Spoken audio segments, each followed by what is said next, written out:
So it doesn't matter if you are getting Social Security and Medicare benefits, it doesn't.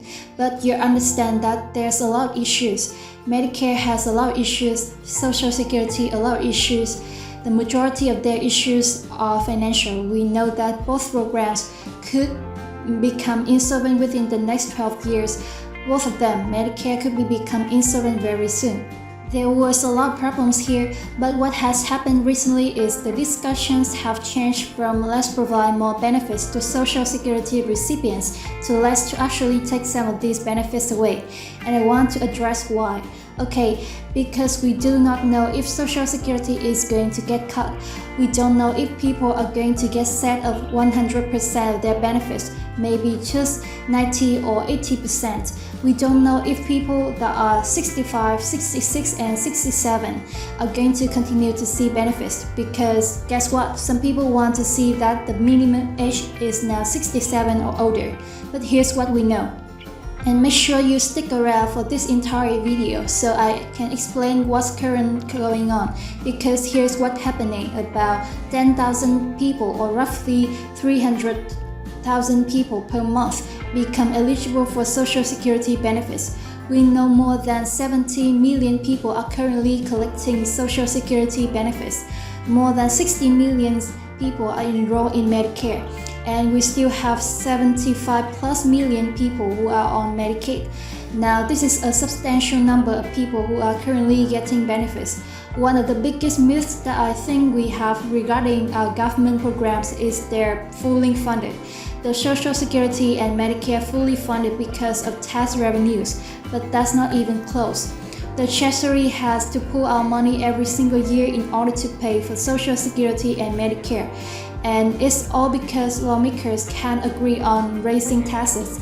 Well, based on the roughly 74 million baby boomers that are actually retiring very soon, these figures are going to be drastically different. They're going to change, and in a big way. But that has recently happened is that the Congressional Budget Office, the CBO, they released a report estimating how much of the deficit the US government will be in it of Social Security and Medicare are not fixed immediately. Well, the CBO is estimating that the US would be in debt by $112 trillion in the next 30 years. That's $112 trillion with a T. It's $112 trillion. That's almost 4 times where we're at right now. Now here's what they say, they break it down, which is nice to them. They break it down for us, and they say there's be about $21 trillion that's going to come from Social Security directly. There's going to be about $46 trillion that would come from Medicare. And the other $45 trillion are projected interest costs. That interest alone is double what we would be spending on Social Security. That's just the interest. Now, before any election, it's tough to get a big deal done. It's very difficult to get a tax increase passed, and this would actually usually hurt the party who holds power. And in this case, it would be Democrats. Now, you usually don't see Republicans coming out and saying, hey, we need to raise taxes. That's not usually what they are doing. They rub up Republicans with rather lower taxes, get rid of the social programs, and that's not the Democrats want to do. And this is why there's a lot of these discussions. This is also why there's not many changes made to these programs, because all people are doing is talking, right, trying to negotiate, come up with a solution. But again, these solutions take too long. Now here's what the CBO is projecting, and this is pretty substantial, and I want to explain this because this is something that, again, the writing has been on the wall for years, but the CBO is projecting that by 2051, Social Security and Medicare will have a deficit of 15% of the annual GDP. Now you're probably thinking, well, that's not too bad, is it? Well, let's compare that to the rest of the federal budget, because the CBO also projects the federal budget would have a surplus, not a deficit, a surplus of 1.6% of our annual GDP. That's a 16.6% difference, and that's the reason why. And one of the reasons for this is because even people who retire today, just give you an idea, and I did a lot of research to find, a lot of these different facts. People that retire today will receive roughly 3 times the amount of Medicare benefits than what they actually contributed to the program in their entire lifespan. So let's say, years ago, you're making $5 an hour, and that's what you were paying is the percentage of the time into Social Security and Medicare. Okay, great. Well, now people are making, $12, $15, $20, $40 an hour, right? And a big difference, huge difference. So now people are putting more money in, but the money they're putting in now isn't paying for them in the future. The money they're putting in now is paying for the people that have already collected these benefits. And again, it's so screwed up. But that's kind of where we are. And again, these programs are messed up. But it's the whole programs. It's not just specific parts, and even getting a little bit more in taxes will help. So there's really 2 main things. Either taxes could increase, and to make up for the shortfalls of these programs are currently facing.